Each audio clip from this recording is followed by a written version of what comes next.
আসসালামু আলাইকুম এভরিওয়ান। আজ সকালে উঠে চলে গেলাম দুজন মিলে আর্ট গ্যালারিতে। কল্পনার এক জগৎ। কল্পনার জগতে গিয়ে যদি কিছু ছবি নাই তুলি তাহলে কি আর হয়? আশ্চর্যের এক ব্যাপার না? কল্পনার জগতে গিয়ে আবার ছবিও তোলা যায়। হ্যাঁ, আমি সত্যিই বলছি। এখানে এসে সত্যি আপনারা না চাইতেই খুব সুন্দর সুন্দর ছবি তুলতে পারবেন। যা মনে হবে বাস্তব দুনিয়ায় সত্যি ওখানে আপনি চলে গেছেন। যদি সঙ্গে থাকে মনের মানুষ, তাহলে তার কিছু বলারই নেই। যেভাবে চাবেন সেভাবেই আপনাকে ছবি তুলে দেবে। ইচ্ছে হলে আপনার স্বপ্নের নায়কের সাথে তার রাজ্যেও চলে যেতে পারবেন। দুজন মিলে একসাথে কতগুলো ছবিও তুলে নিলাম।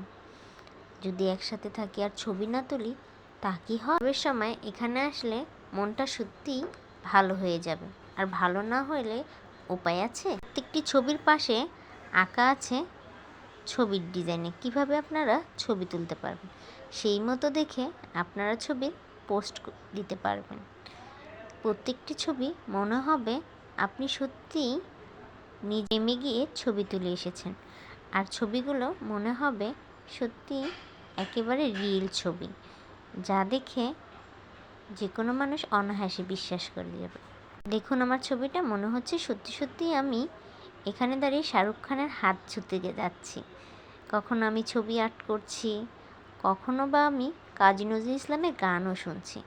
রবীন্দ্রনাথের পাশে দাঁড়িয়ে ছবি তোলা, এমনকি কাচের ফ্রেমে আটকে পড়া, কখনো পান্ডাদের সাথে ছবি তোলা, কখনো আবার পুরান ঢাকার ঐতিহাসিক খাবারও পাওয়া যায়। কখনো বৃষ্টির মধ্যে দুজন মিলে ছাতিতে নিচে দাঁড়িয়ে ছবি তুললাম, কখনো আবার বৃষ্টির মধ্যে চা খেতে বসা, কখনো একসাথে এসে। দেখুন এই ছবিটি, মনে হচ্ছে সত্যি আমাকে বাঘ তাড়া করছে। আবার আমি গ্রামের মেয়ে হয়ে গেলাম। বাহুবলীর নায়িকার সাথে ছবিও তুলতে পারবেন। এখানে বিদেশ ভ্রমণ করারও সুবিধা আছে। অতএব আমি সবাইকে বলবো একবার হলো এখানে সবাই ঘুরে আসবেন। আর্ট গ্যালারিতে না গেলে সত্যি এখানে মিস করবেন। আল্লাহ হাফেজ।